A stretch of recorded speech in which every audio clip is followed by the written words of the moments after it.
तुझा संतोष देशमुख करू. कराडच्या बातम्या बघणाऱ्या तरुणावर कोयत्याचे वार आणि बेदम मारहाण.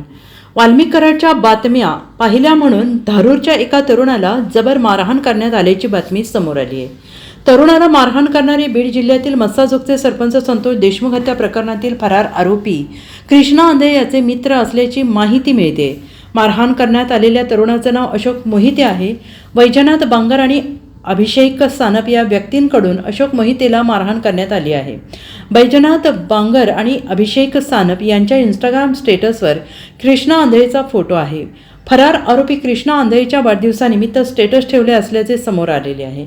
वाल्मिक कराडचे व्हिडिओ पाहत असलेले अशोक मोहिते हा तरुण त्याच्या नजरेस पडला. वाल्मिक कराड याचे व्हिडिओ का पाहतोयस अशी विचारणा करत अशोक मोहितेला मारहाण आणि कोयत्याने वार करण्यात आला. यांनी एवढंच नाही तर तुझा संतोष देशमुख करू अशी धमकी अशोक मोहितेला यावेळी मारहाण करणाऱ्यांनी दिली.